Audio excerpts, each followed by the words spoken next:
Hello, everyone, and welcome to another episode of the Happiest Stays, the show where we rate the resorts on Walt Disney World property. I am your host, Shannon, joined by my co-host, the very own Rob Whiteside. Hello, Rob. Are you so excited to talk about one of the greatest resorts, arguably, on Walt Disney World property?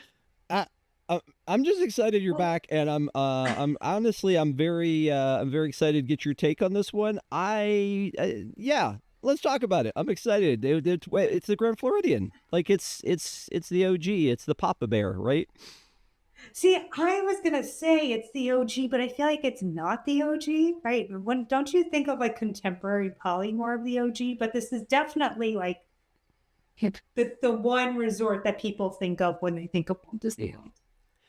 Yeah, no, you're right. I mean, it wasn't one of the originals. It was contemporary Fort Wilderness and Polynesian that were around the lagoon. But I mean, it just feels like one of those that's so iconic because everybody sees it, and it's like it's the badge of honor. It's the jewel in the crown, so to speak. Because I feel like it's the one that has that stigma of luxury to it that everybody wants to stay there. It's on the monorail. It's majestic. It's supposed to be high end. And I say it's supposed to be because you may have other thoughts. I can't wait to hear what you have to say about it, though. Yeah, and I want to hear what you have to say about the fact that this resort joined the DVC world. What was it, in 2013? Were you a DVC member when they announced that they were building this? No, I don't. No, I don't think so. I think it was like 2013-ish. 2016 is when we joined, and okay. We were Poly is our home resort. So, and which I wouldn't have it any other way. My wife loves Poly, so yeah. Thanks. Okay. All right. Well, let's get into it. So, just as a refresher, what we're going to be talking about today is getting down to the nitty gritty of the resort. So we're going to be talking about dining, the rooms, the lobby, the location on property. But first, a little overview.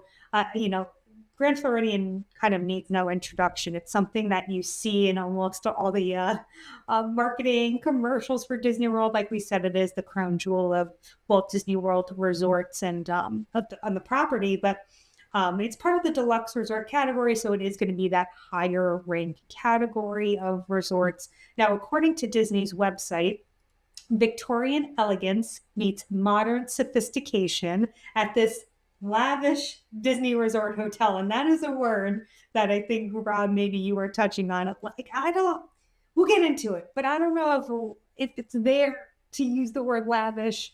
However, it says unwind outdoors, indulge in a luxurious massage, and watch evening fireworks light up the Skyward Cinderella Castle. Just one stop to Magic Kingdom Park on the complimentary resort monorail. This timeless Victorian-style marvel evokes Palm Beach's golden hour. Now, there's a few things I want to unpack there. Number one, the Grand Floridian is kind of like the Poly. And Rob, I don't know if this is something that you have cared about, but I find it a little odd that they've changed names over the years. So I believe at one point in time it was Disney's Grand Floridian Beach Resort. And then the Poly now went from Disney's Polynesian Resort to Disney's Polynesian Village Resorts. Like, do these subtle changes make a difference? And, why or why not? I feel like they just always go to make the names of places longer.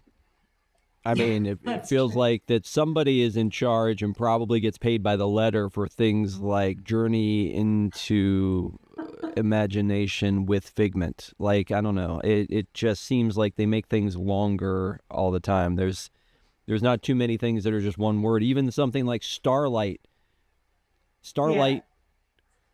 Dream the Night Away, right? It's not even, they can't even stop at one word. So the Polynesian, that one was, again, that's our home resort. That was when I'm just like, okay, like if that's what you want to call it, I'm still going to call it Poly. Like that's all I'm going to call it. This one, when you told me you were doing this one, you said we're doing the Grand. So I assume that's just what you call this one. Yeah, typically I just call it the Grand. But something that I kind of find a little laughable in this subject, in this summary rather that Disney gives is they say, you can take it's just one stop to the Magic Kingdom on the complimentary resort monorail. Now, maybe it's just me. I don't, if you have the money to stay at the Grand Floridian, I don't think complimentary is a buzzword you need to hear because you're just like paying a ridiculous amount of money anyway, but fine. It's free. Come stay here. Oh my That's just gosh. a And it's Disney definitely word, not complimentary. That's all that is, because and obviously they can't say the word free because it's built into the price. So it's complimentary. I guess that makes it different. I don't know, but you're right. It's such a again, in my head, it's the fanciest one. Like I can't think of one that is a Disney resort that is considered to be as fancy. Yeah, agreed. And speaking of fancy and the prices, it can be anywhere from 700 to 1100 plus dollars per night. So this resort typically has the heftiest price tag for standard rooms. Now, in my experience, I've stayed at the Grand Floridian twice. The first time I stayed, I was much younger. What was really interesting about that stay is we were in the building furthest away. So actually probably the closest towards the Magic Kingdom, and we were on the top floor, and the room had these vaulted ceilings. So that was pretty cool.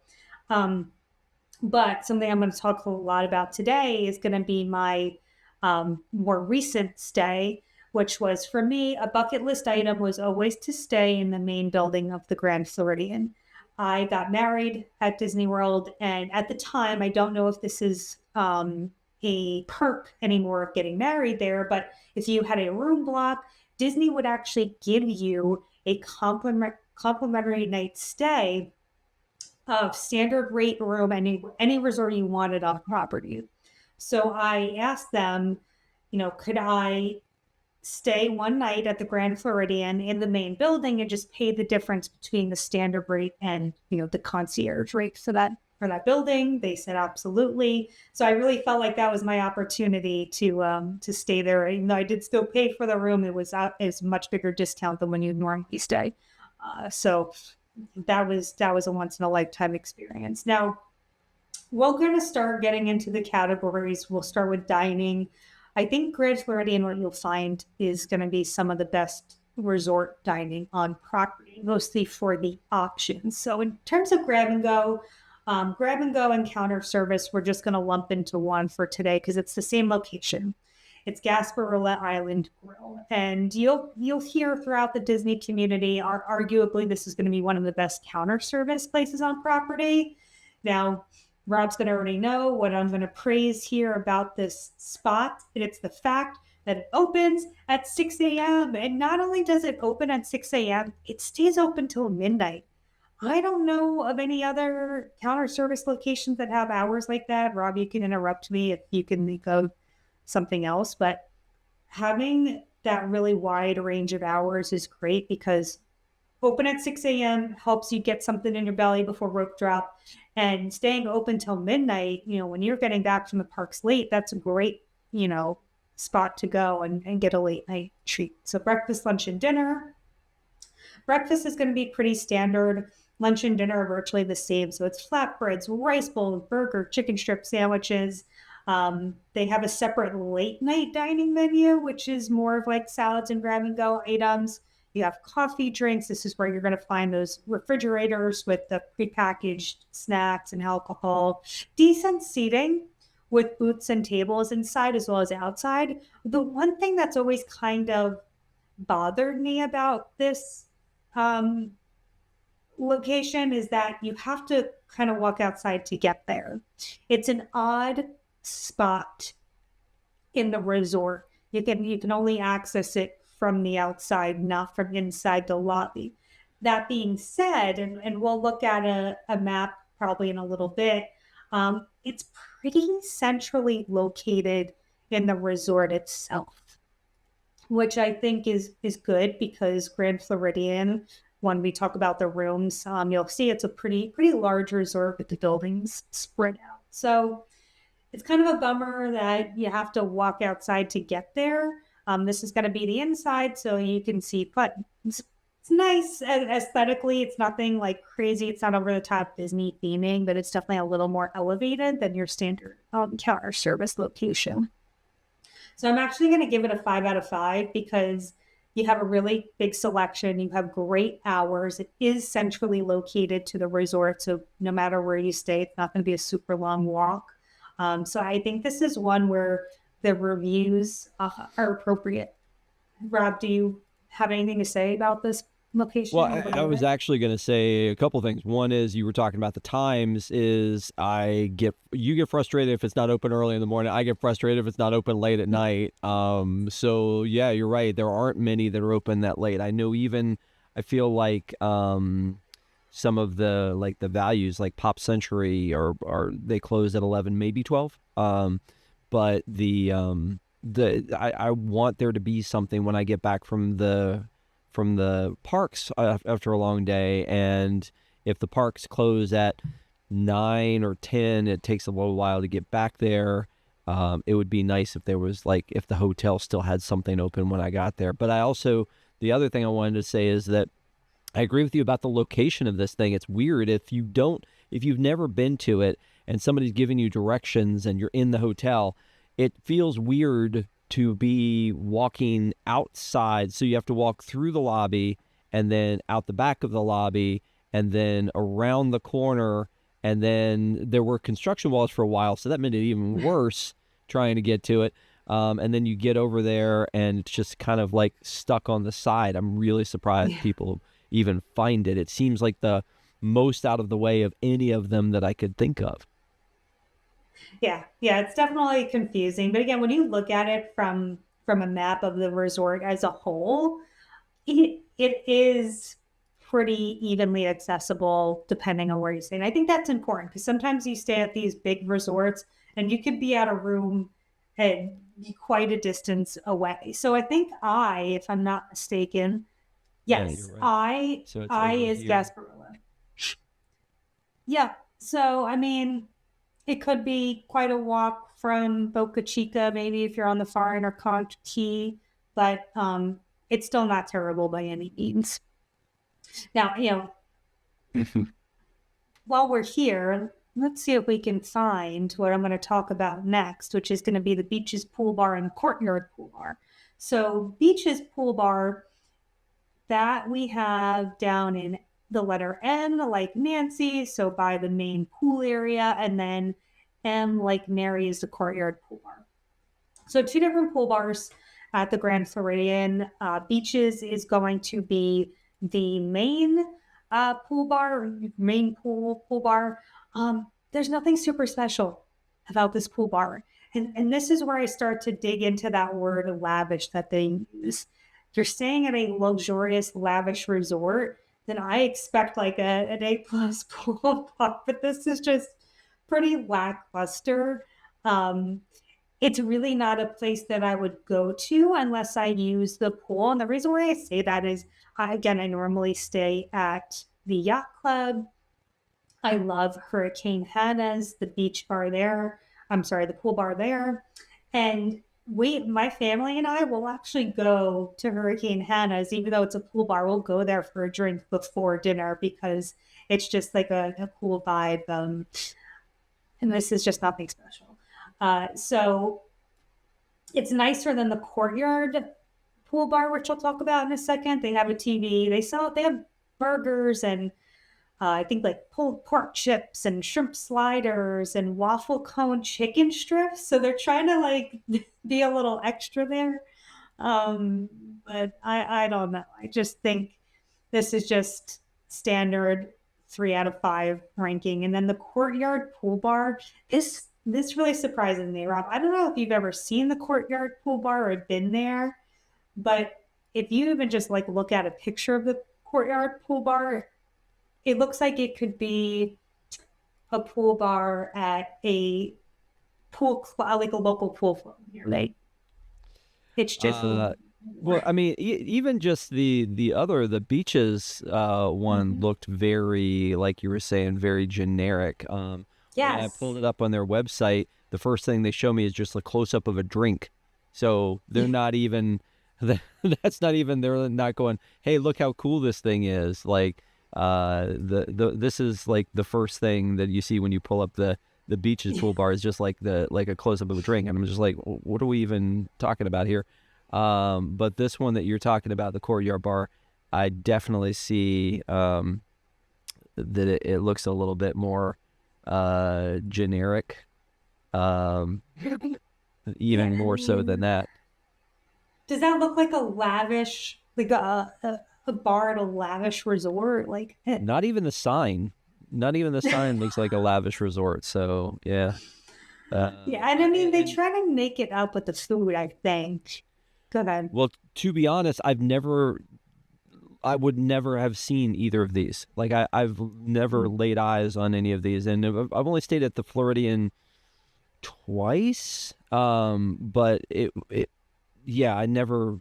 But I mean, I'm not a pool guy. We've talked about that, so maybe that's why I wouldn't have noticed this, kind of thing. But like Hurricane Hannah's that you mentioned over by, beaches and, the yacht club and beach club, Yeah. it's centrally located. It seems fancy Mhm. and themed, but maybe like you don't theme something if you're trying to make it blend into this Floridian background. I don't know.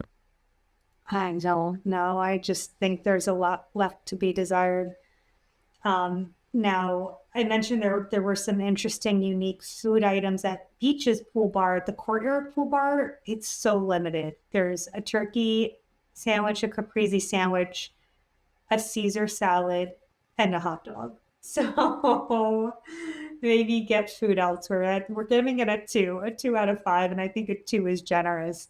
I'm basically, it's nice that there is a pool bar at the other pool, um, but again, I don't think this is what you'd expect from a lavish resort where you're paying over $1,000 a night. So, um, those are kind of your options in terms of your more counter service style. So now we're going to get into the lounges and bars, and we'll rehash the pool bars. We covered them. Their hours are, I believe, 11 a.m. to 8 p.m. So it's not a place you're even going to enjoy very late in the day. Now, let's actually just start with, I think, one of the most controversial. Maybe it's not even the most controversial here, but the Perch. So the Perch is the new lobby bar, and if you watch these shows, I love a lobby bar because I love people watching. I like just being in the middle of the hustle and bustle of the hotel lobby, and this is right smack dab in the middle of that lobby. I personally love the aesthetic of the bar itself. I think the wood really elevates the lobby. I think it does push it more into that lavish, definition. However, a super limited menu. Um, and now, I don't know if this is still the case. My parents had drinks at the Perch shortly after it opened.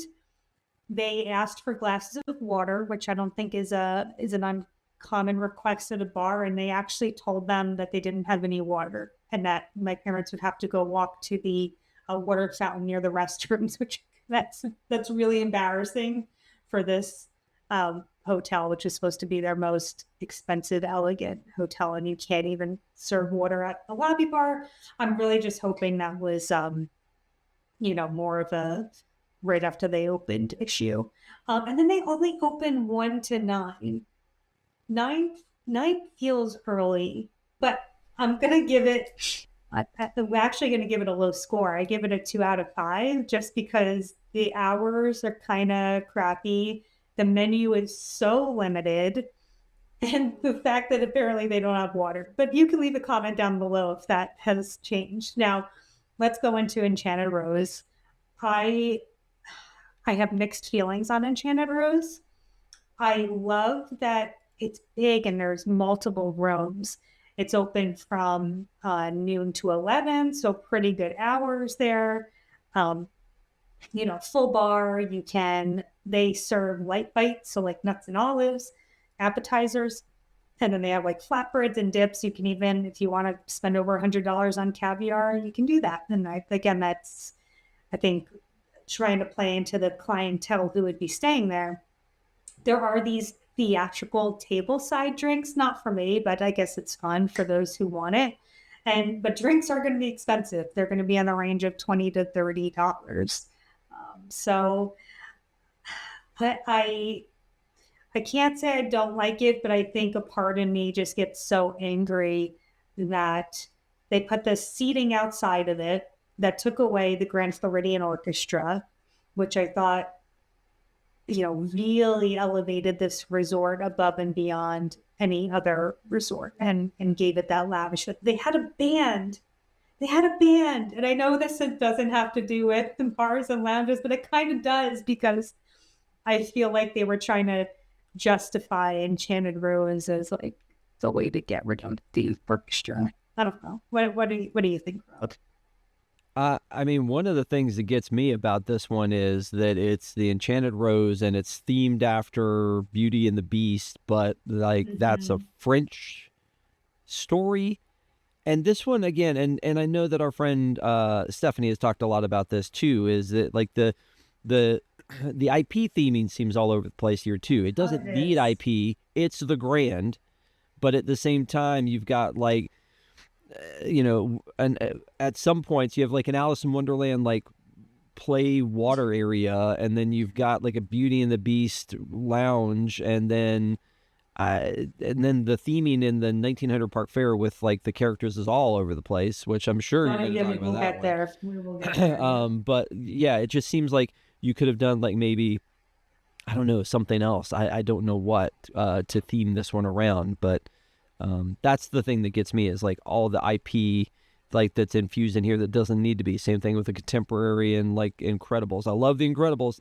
Doesn't need to be in the Contemporary. You had me at Contemporary. You had me at, this is a Seven Seas Lagoon Resort. This is on the monorail. This is, one of the, the finer hotels. It doesn't, to me, need to have that. But that said, I've always had like a hang up with the fact that if you were taking a little kid, this is less magical maybe of a resort than most. So I get maybe infusing a little bit of IP for the kids, but that doesn't explain the bar, right? Like, yeah, I don't know. It's like, oh, hey, look, it's Belle's bar. Like no kid's going to do that. And they go out of their way again to make it like not Beauty and the Beast, but it is Beauty and the Beast. I don't know. Yeah, I agree 100%. No, I was also going to touch upon the use of IPs here and the mismatch themed, and I agree. There's something that people pronounced it differently. Misner's, whatever. That was the name of the bar here before Enchanted Rose, and there was something about it. It was not Disney themed at all, but it made it feel like you were in an elegant, higher end hotel. This makes you just feel like you're in a Disney hotel. And that's really conflicting to say. But I just almost feel like it doesn't work. So we won't harp on it. I would give it, I still give it a 4 out of 5, only because there is a lot of seating. There are a lot of good food options, a lot of good drink options, and you don't even have to order, one of their fancy cocktails. You can just order any kind of drink you want. It's a full bar, and like the Perch, where you can pick one of like 3 drinks. So I can appreciate that. Last, I'm actually not going to talk about the tea room, only because it hasn't technically opened yet. I haven't experienced it, but last we have Citrico's Lounge, which is actually considered a separate lounge area, but part of Citrico's restaurant. So it's open from 5 to 9:30. The limited hours kind of feels appropriate because it's likely for people who are either having a drink before they have dinner at Citrico's, or if you want like an elevated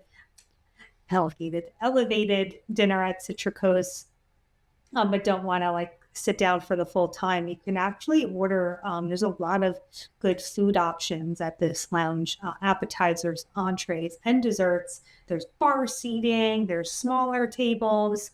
So I think this is a really great lounge option if that's something that's for you. And I, again, give this one a 4 out of 5. Now, I'd mentioned that I stayed in the main building of the Grand Floridian, and with that comes the concierge lounge. I wish I had pictures. I did not take pictures at the time. But so the public, if you were to visit the Grand Floridian, but you're not staying there, you have access to the first and second floors. You do not actually have access to the floors above that that overlook the lobby. So the third and fourth floors, I believe it's the third and fourth, that's where you're going to have kind of they have like a two-story concierge area. So you're going to have lots of food options and drink options. And when I tell you that is a memory that will last forever. I got quote unquote free. Let's talk about that complimentary of free wine from the concierge lounge. It's gorgeous, gorgeous. And I love that stairs. That staircase to the right is kind of what I was talking about, where it's almost two floors in the sense. You have the food area, but then there's seating tables on this floor as well as the floor above. And so being able to have these light bites and wine and listen to the Grand Floridian Society Orchestra was one of my greatest Disney memories ever. And shame on you, Disney, for getting rid of them. I wish you'd bring it back because, again, you know, Rob, I'm sure you have feelings about this too, but it in a way, that one little thing, I don't know if you can even call it one little thing, but that band almost justifies the price tag of that hotel because it really makes you feel like you're at a very, very high end hotel. Yeah, I mean, it definitely gives the vibe of opulence. And I'm running out of words between like luxury and opulence and, high end. And I think you said elevated. These are all things that I think about when I think about the Grand Floridian, and all of the things that we've talked about. It's almost like they're taking that away piece by piece. What we talked about with the perch and the lobby, and it was peaceful. Or they would do something like the Easter egg decoration and all that, or the gingerbread house.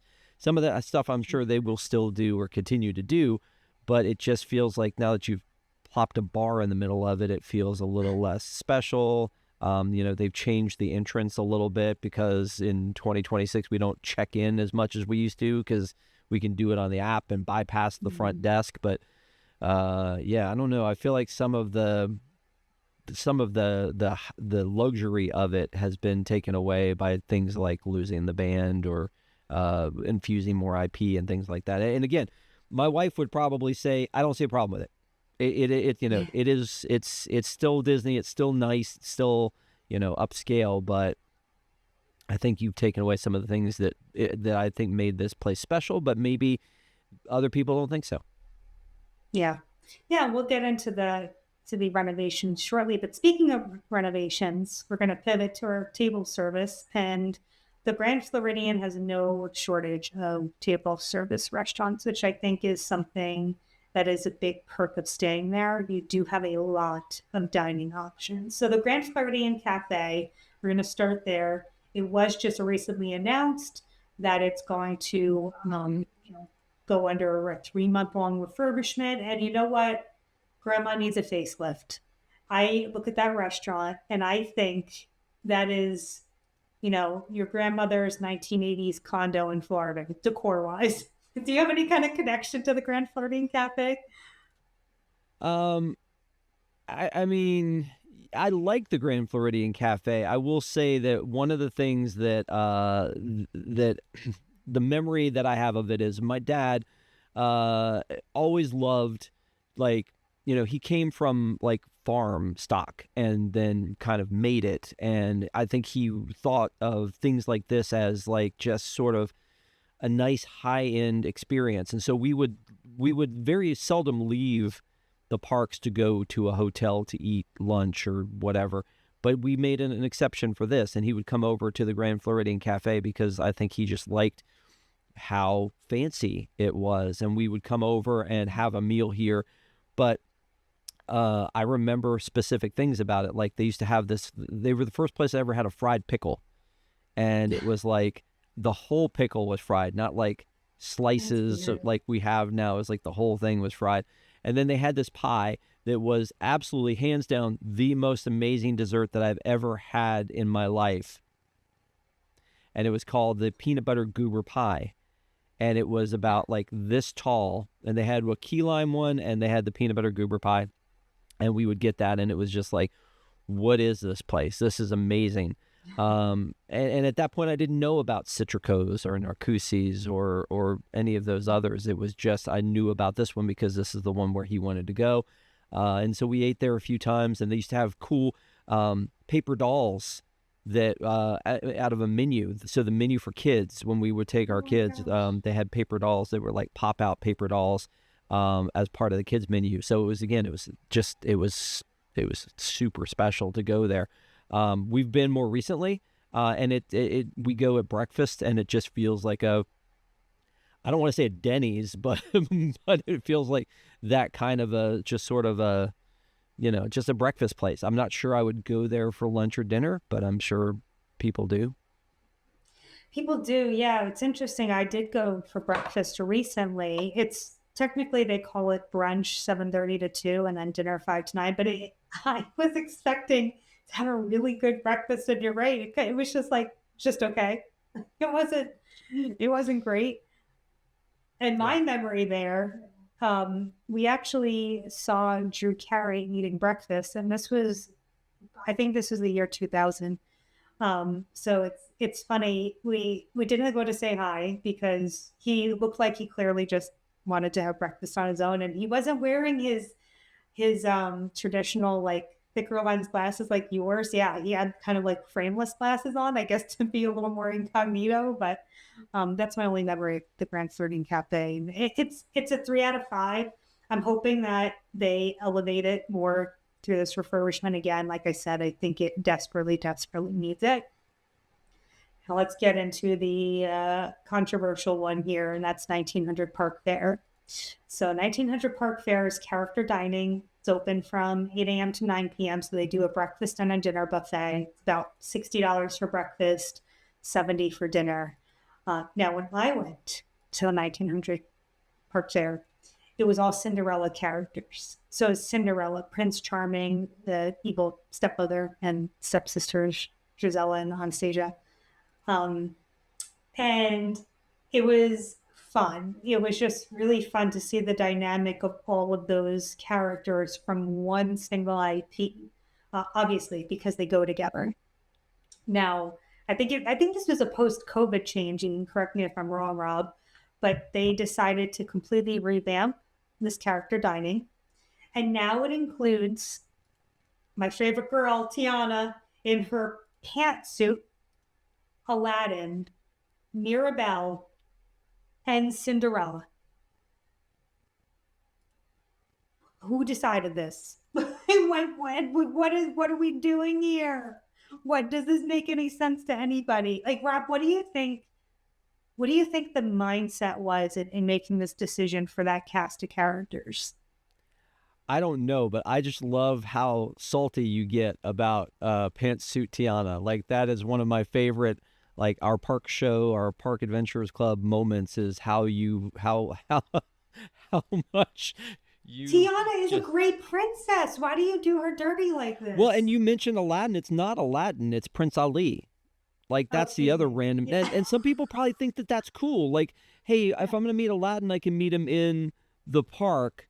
But if I want something special, I can meet Prince Ali at 1900 Park Fair, or I can meet, Adventurer Tiana, I guess is what they call her, or something like that. So I think that for some people, it's probably a good thing is that these are characters that you can't usually meet in this kind of a costume. So it's something special. But I always kind of think the reverse of, like, what does a kid want? Like, does a kid want to see Tiana in this adventure? I would almost think, maybe this is a hot take, that like something else from the movie, whether it's her as like the waitress or her as Oh, yeah. in the princess dress, something from the movie that the kids could relate Mhm. to seems like it would be a cooler thing. But she was in Jollywood. She's in a show in Jollywood, and she has to kind of tell you that she's Tiana because she's not dressed like Tiana. she's dressed in like this white Weird. flapper outfit, and it's just like, okay, maybe then the dream sequence she was that. Like, I don't know. It seems very strange to not put them in the iconic outfits that little kids expect. And again, maybe I'm wrong.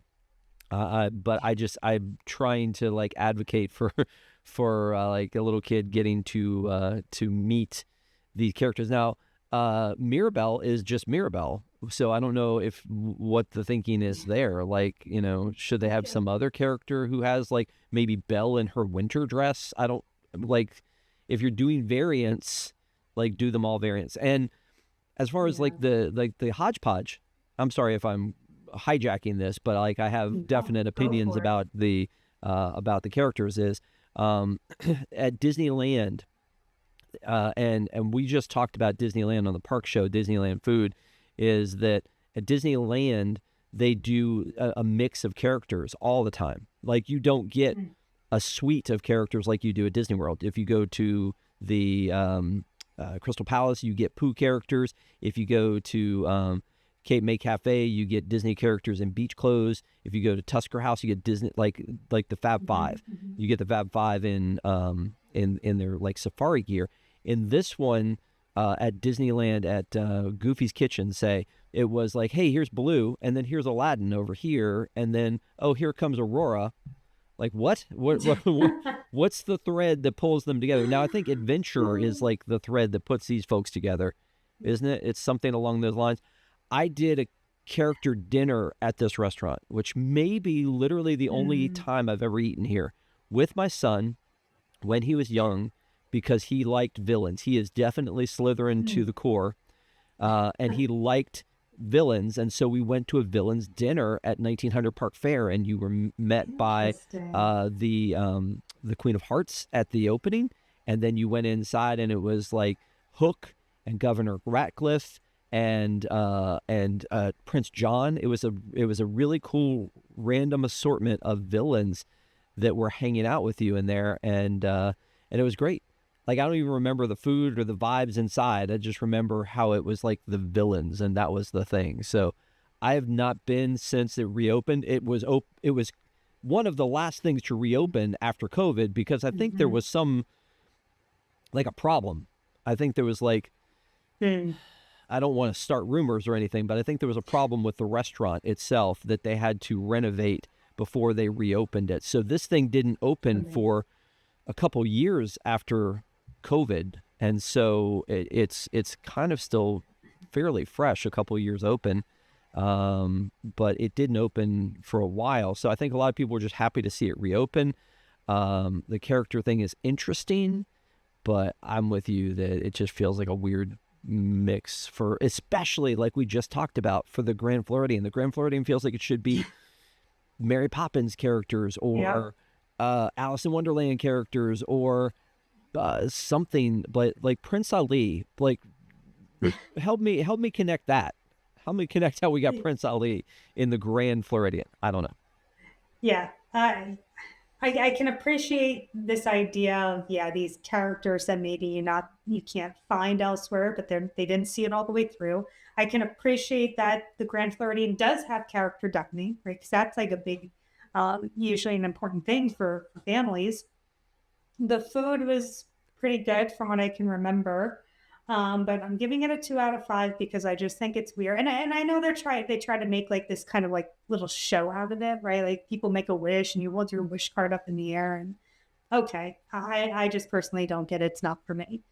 So now we'll roll into the rest of our table service dining here. We're getting into more of the fancier, fancy dancy options. So you have Citricos, which we already talked about, Citricos Lounge. I really love that Citricos thing. Made it look nice, nicer to Mary Poppins aesthetics. It's one of those signature restaurants where you should plan to spend a lot of time. It's a slower pace. I think, a lot of people would argue that this is one of the better um, signature dining restaurants on property. The menu doesn't appeal to me as much, so it just really depends on what's your preference. I think in terms of signature restaurants, this one's definitely going to be more convenient than your other option, which is Narcoossee's. So Citricos is off the main lobby. It's like kind of part of the main building. So you don't have to walk outside to get there. It's pretty convenient to get to. I give it a 4 out of 5 just because I love a signature dining. I love that it's in the main building. And it does have its own lounge connected to it. Now, Narcoossee's, I am a fan of Narcoossee's for a number of reasons. It is signature dining again. You can view fireworks, although your view may be blocked. So you can see here.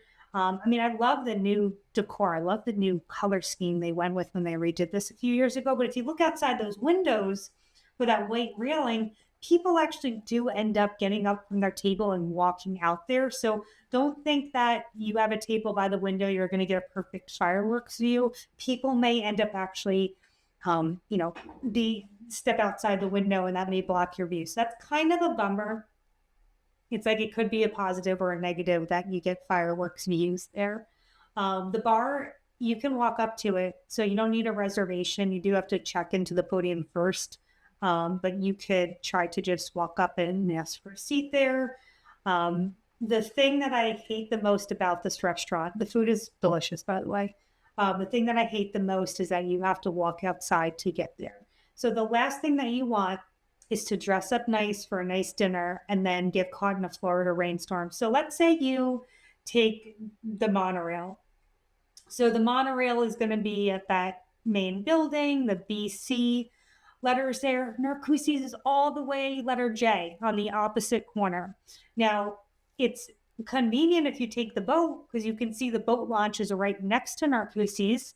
That definitely makes it better. Let's say you're not staying at the Grand and you take a bus from your resort to the Magic Kingdom, and that's how you get to Narcoossee's. So it is convenient that you could hop right on the boat there. But again, like it just stinks that you have to be dressed nice and then you're out in the elements to get to and from this restaurant. Last but not least, Victorian Albert. This is, I don't even consider this in line with Narcoossee's and Citricos because this is, in my opinion, in a league of its own. It is signature dining beyond belief. I believe right now it runs you somewhere like $1,000 per person, if I'm not mistaken. But this is, talk about slower paced, long dining, multiple courses. Like this is a whole evening. And from what I understand, Rob, I've never been there. I don't think that you have. But from what I've heard, it's the hardest reservation to get on property because there are only a few tables in that room. But is this something that has ever tickled your fancy? Honestly, I mean, we've talked about this before. When I go to Disney, I want to go to the parks. I want to go and be in the park and get the park vibes, even if I'm not like rushing around to every attraction. Maybe I just want to take in the parks. And so the idea of going to a fancy restaurant at Disney, if I'm not local, means I've got to pack a suit.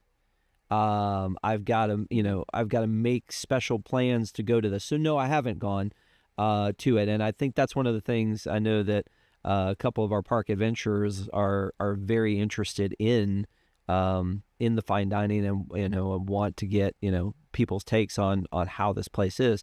But yeah, and there's different levels, right? So there's the chef's table, which is in the kitchen, which is they do like a custom menu for each individual in there, and then give you like a keepsake of the menu, and like that's the high end of the highest end restaurant that's on property. So I think it has a Michelin star now. Is that correct? And so people are it's considered to be fancy, but I think people who are into Michelin stars don't necessarily think this is the fanciest place they could go. So, if you're from, say, Chicago and you have multiple Michelin star restaurants in your town, you may look at this and go, oh, that's cute. And probably, is it worth the price? I don't know. But I do know that, I've done every other restaurant in this building except for this one. I've done Citricos, Narcoossee's, Grand Floridian Cafe, 1900 Park Fair, Gasparilla. So I've done all of those. I just haven't done this one, and it doesn't really appeal to me all that much. I mean, maybe someday I will, just to say I've done it, but that would really be the only reason. I did Takumite Oh, at Epcot, and that to me, and it was a fourth the price of this, but that to me was the highest end that I probably would want to do in a theme park. So yeah, again, I know that this is special. People propose to each other here and go here for anniversaries and all that kind of stuff, and it's definitely a nice way to treat yourself to something special. But you know, Topolino's has a good vibe too. So like, you cannot put this in the same level I'm as not talking about Topolino. breakfast. I'm talking about the dinner at Topolino's is nice. You're at Oh the top man. of the world. You're looking out on, you can have a nice night there. No, I'm again, I'm not saying that they're equivalent. I'm just saying, like there are nice places to go that you don't have to break the bank and still have a very nice upscale meal. And but again, Yeah. No, it not. And if somebody offered to like take me or host me here, I'd go. Like in a heartbeat, I'd go just again so I could have the experience. I mean, there's a yeah, harp, Shannon. Like yeah, I how could know. I Harp mean? player. Yeah, how could you say no to that? What are your thoughts on it? What are your feelings on it? Yeah, I want to give it a 5 out of 5, and it's mostly because that option is available for you if you want it and if it's something that you're interested in. Like for me, you know, people spend their money on different things in life, right? It's like whatever makes you happy. I will shell out money for good food. Now, have I done Victorian Alberts? No. Am I doing it anytime soon? No. But I love that it exists because it is something that remains on my bucket list that I very much look forward to doing at some point in my life. I think it is really special. I love that it's an option. I'm glad you did bring up the jacket thing because, as you know, signature restaurants at Disney World, they do have a dress code. Now, it's nothing fancy. They just don't want you walking in with a bathing suit cover up on and flip flops. They want you to dress a little nicer. But this is Victorian Alberts has its own dress code where like men do have to wear jackets and women have to dress a little nicer as well. So we actually did have family. We traveled with family recently who really wanted to go, and we all decided like no. And one of the primary reasons why is like the men didn't want to have to worry about bringing jackets with them. I believe that they'll give you some. Though I think they have jackets, if I'm not mistaken, that you can wear if you don't have one. But I digress. Just Go just ahead. looking at the website though, there's a line on here that says Victorian Alberts is an exquisite and intimate upscale dining experience and the culinary crown jewel of Walt Disney World Resort. Guests are expected to dress accordingly in semi-formal/formal attire that respects the restaurant's elegant I and love opulent that. aesthetic. And that is me. It I doesn't love to say get don't wear dressed flip up. flops. It just, but it has, I mean, but it's That's basically saying definitely that. more than like the signature restaurants usually are like business casual or like resort casual, where you could get away with a polo shirt, right? But yeah, this is definitely and again, I'm someone who I love to like dress up and like have a nice dinner. So I Can think I it's can I really also cool. can I also share this with you? When I went to like Yeah. see it like onto the website to see like if there were reservations available, it had a pop up that has that exact same verbiage that we just said. So about like it's like, hey, before you book this, know that you can't roll up in board shorts. Like that's Yeah, basically, pinkies up. yeah, it's exactly the same verbiage. So I thought that was funny. Sorry for that. It's interesting though that they do allow children 10 and up. It surprises me. And there's actually a restaurant near me that went viral around the country a few years ago because they said no children, like no one under the age of 18, because the restaurant just didn't want to deal with children. So it's nice. I doubt there are very many people who bring, children in there. But anyway, so that's dining. I think it gets a 3 out of 5, and that's just because you have some winners and you have some losers. I think Grand Floridian Cafe 1900 Park Fair just leave a lot to be desired. But then you have those other options that are great. I highly recommend Narcoossee's if you like signature dining, and that's that. They have some of the strongest dining options, so you got to hand it to them. Let's get into transportation. So You do have a few transportation options at the Grand Floridian. You have bus transportation, which is going to be a really short walk from the lobby. The bus stop itself is covered. You have direct bus service to Epcot Hollywood Studios, Animal Kingdom, and Disney Springs. The one thing that's kind of a bummer is that it shares with the Polynesian. Now, it's not uncommon for resorts to share buses. Yacht and Beach Club share a bus. Sometimes Yacht and Beach even share with Boardwalk, depending on how the time of year busy. But it just feels especially crappy that the Grand Floridian, this lavish resort, this most expensive resort on property, doesn't have its own bus. Like, I really think that the Grand Floridian should have its own bus for the price that you pay. But they don't. They share with the Poly, and obviously the Poly is a stone's throw away, so it's not horrible. It's often the second stop too, which makes it even worse. That kind of means seating is going to be limited, and then you're the second drop off coming home at night. So bus transportation only gets a 3 out of 5 from me. Boat, we already talked about where the boat launch is. The boat will take you to the Magic Kingdom, pretty convenient. I personally love when there's a boat option or cute boats. They are a bit exposed to the elements, unlike the friendship boats or the boat that goes to Wilderness Lodge and Campground. But there is a little covered area when you're waiting, so I give the boat a 3. Now, the walking path is fairly new, and I don't know how I feel about it. It's direct to Magic Kingdom, which obviously Magic Kingdom, crown jewel of the theme park set, Walt Disney World Resort, but it's kind of similar to the Beach Club to Hollywood Studios. So the path starts kind of down to the left here and snakes around by that canal where the electrical water pageant, and then all the way past the monorail station to the main gate. That's a pretty long walk, albeit a nice walk, right? You're on Seven Seas Lagoon, but I don't know, Rob, how do you feel about walking as like an option? Does this appeal to you, or would you just rather take the monorail? So I have been to dinner at Narcoossee's and then walked over to Magic Kingdom, because you're walking off like this big meal, and it's a nice, I mean, it's a very quiet, quaint walk when you walk over there. There's a couple bridges, just open pathways. I mean, if it's the heat of the summer, you don't want to do that, but if it's the evening, it's not a bad walk. There was a time during COVID where I can't remember why, but we all walked from from the Magic Kingdom back to the Floridian, in like this like huge group, it was a huge crowd, and we just walked that way. I don't remember if the monorail was down. I don't remember why we did that. But I just remember following a herd of people over through that. So it's nice that there are other options. If it's the end of the night and it's like the monorail line is huge and the boat line is huge, then maybe that's the best way to go, is to just walk back over. It's not a bad walk. They do close it off a couple times. They close it off when the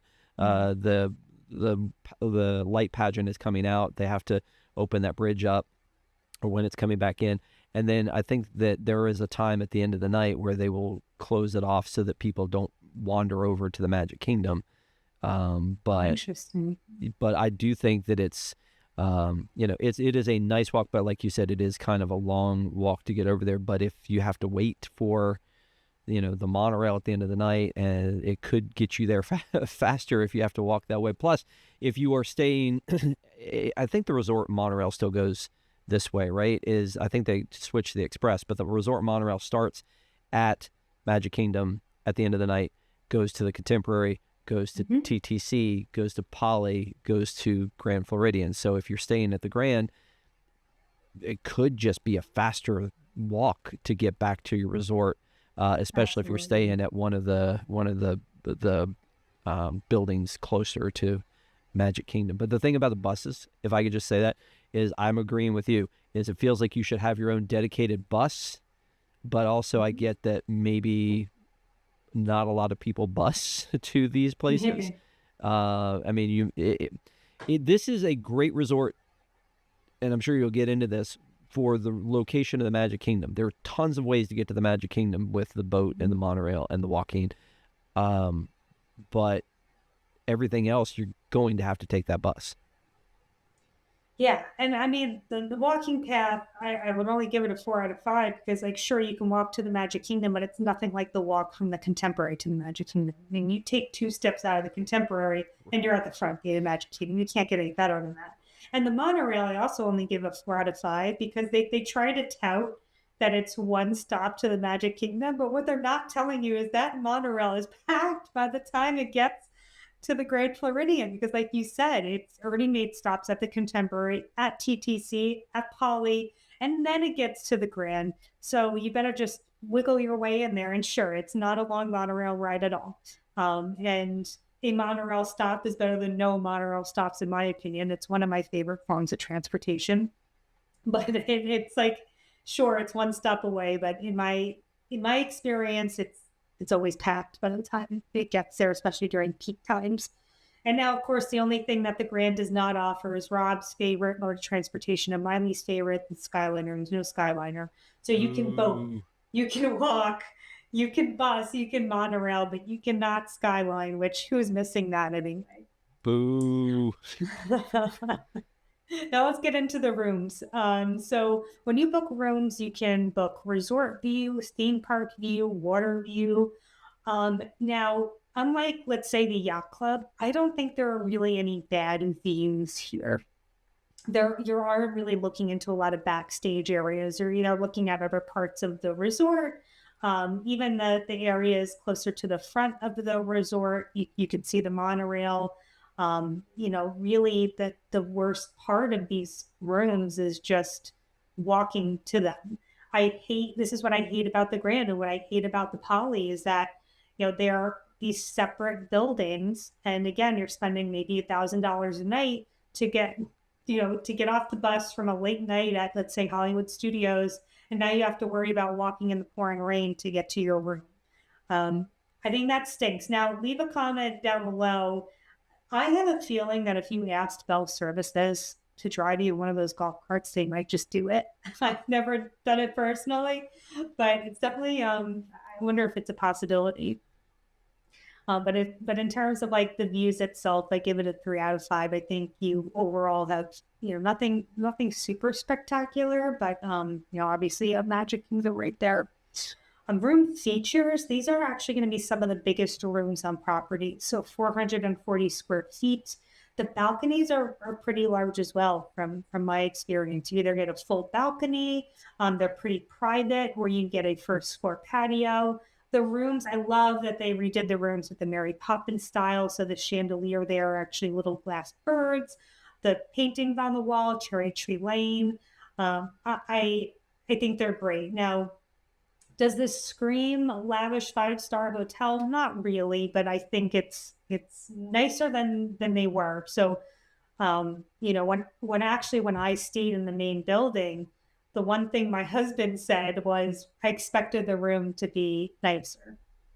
And again, this was before they redid them and had this Mary Poppins theme, but they were never like super fancy rooms that justified the price. Now, there was, Rob, I'm assuming you probably don't know this, but there was something really, really cool about my room at the Grand Floridian. And I don't know if this was only a main building thing, or if this was, in all of the Grand Floridian rooms. I don't remember when I stayed in the other room.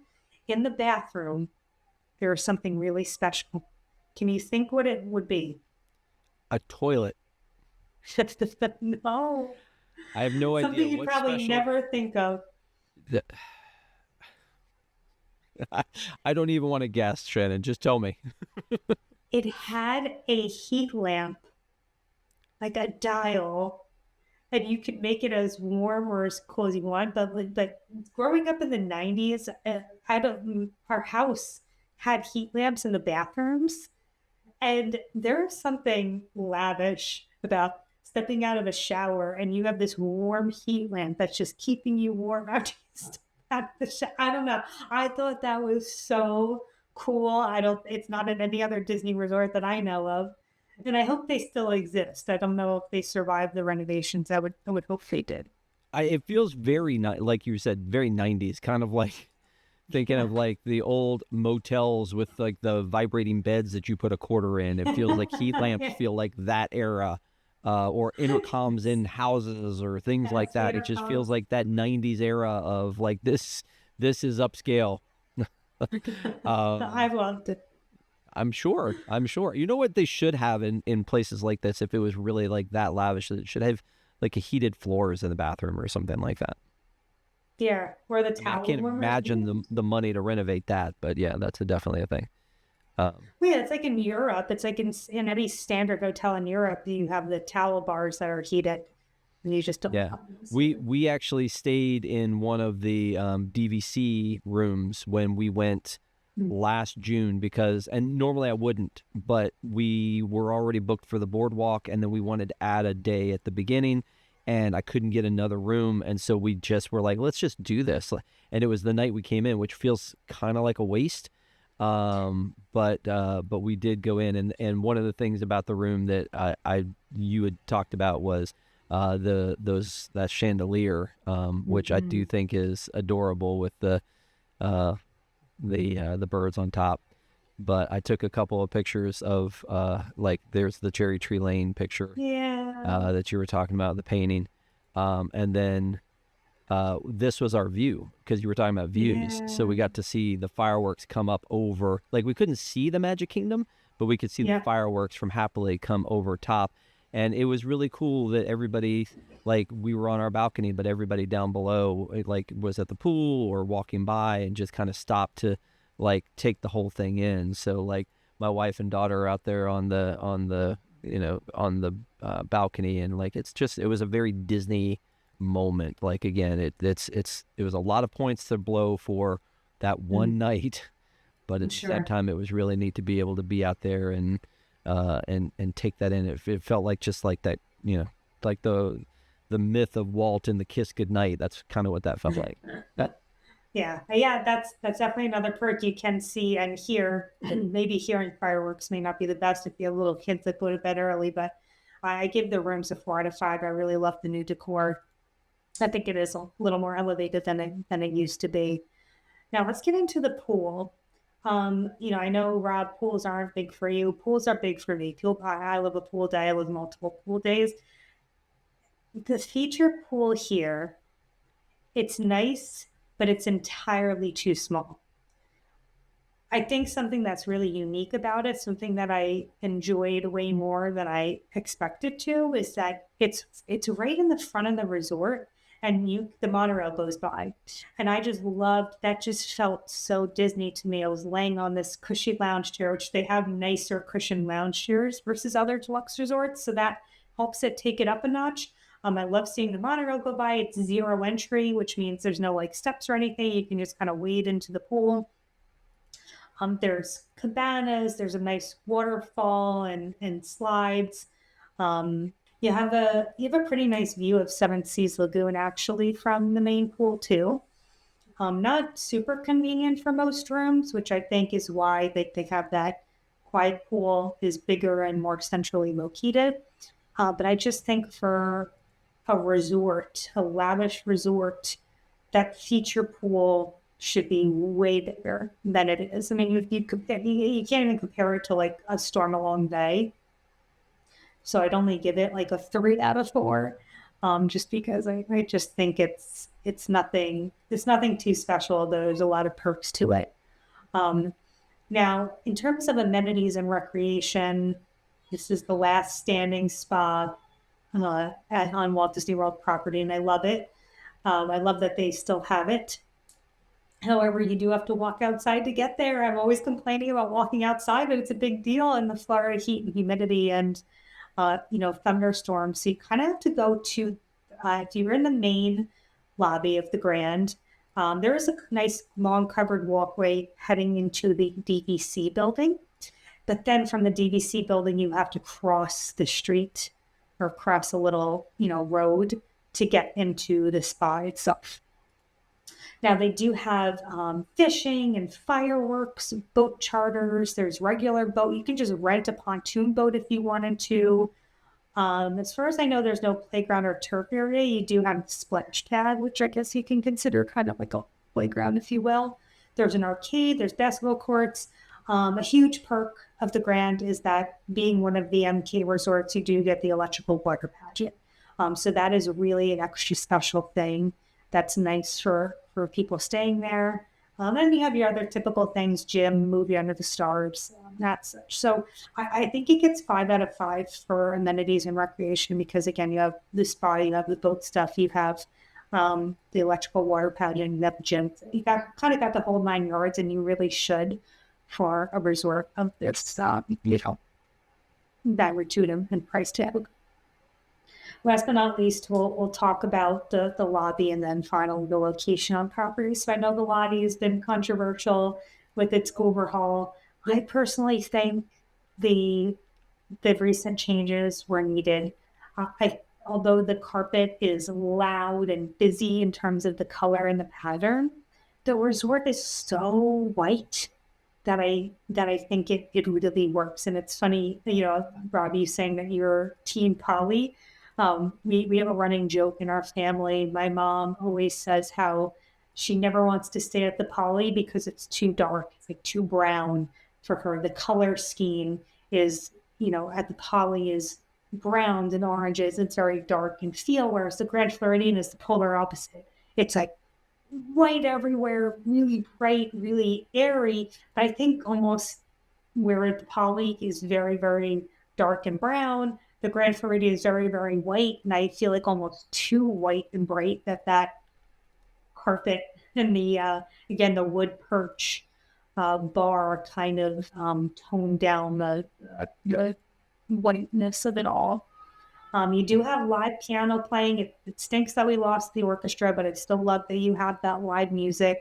One of my gift shops has always been the M Mouse Mercantile. There's something about being in that rounded room with the windows and seeing the monorail that has always felt iconic Disney to me. There's also the Curious or Clothier.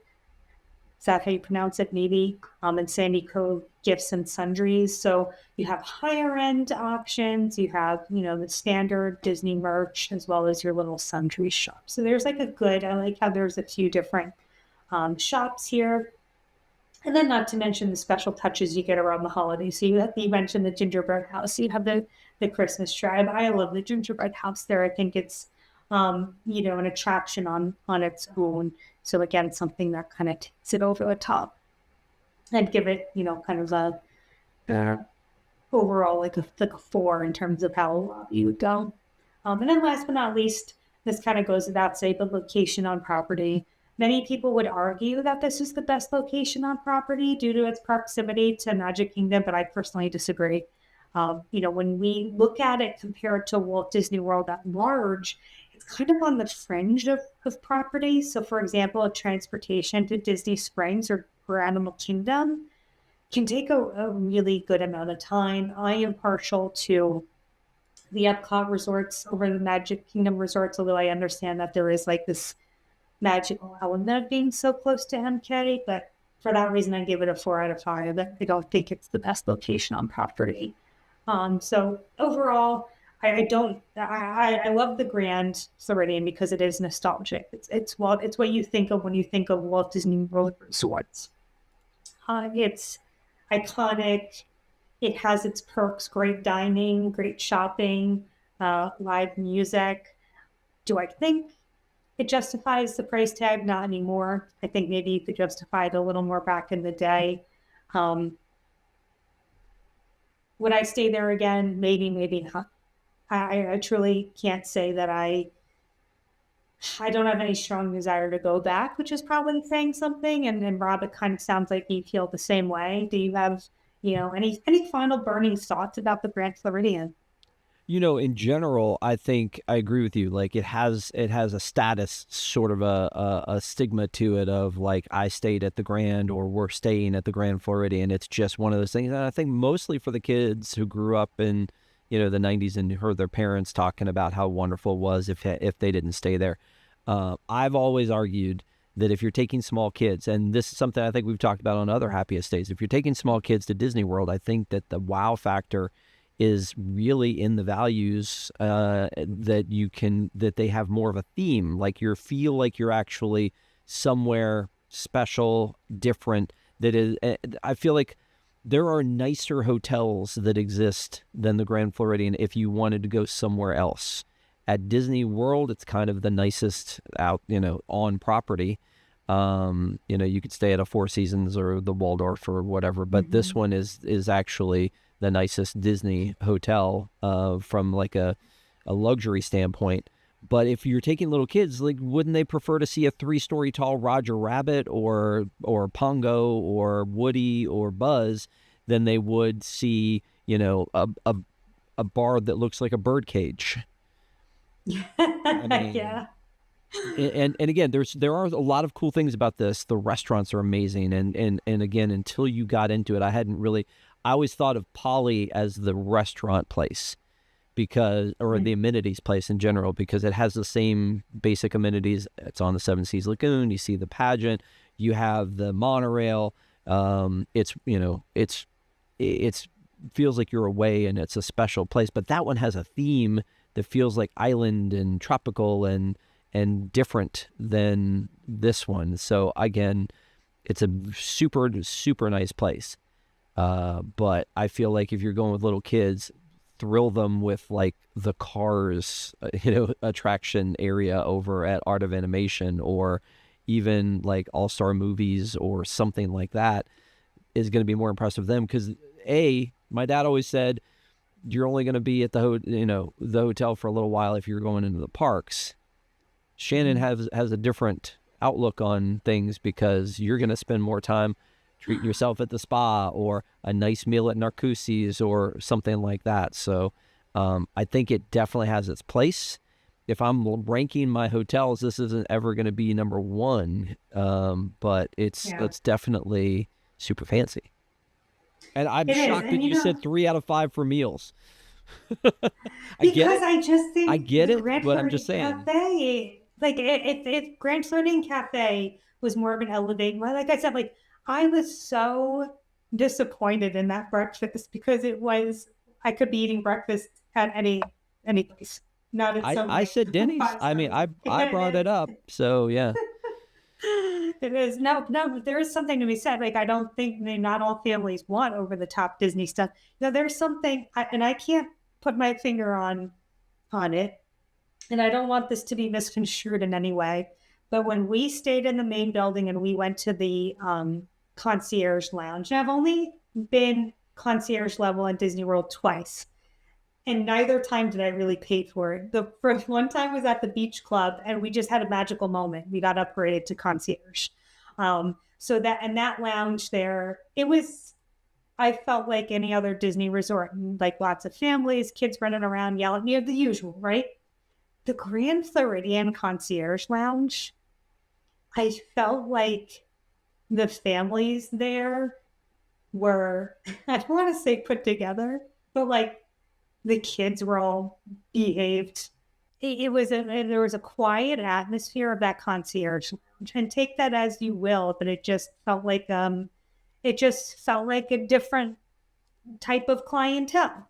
And that's fine. I'm not saying that's a good or a bad thing, but it was a noticeable difference for me in terms of the people who stay there. So all I'm saying is, I think there are families who are used to like really luxurious accommodations, where it's not over the top theming and kids running around misbehaved. Like, I don't know.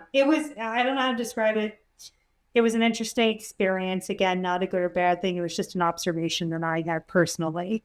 And that's just to say, I think there is, a time and a place for, a resort like that doesn't have that over the top Disney theming.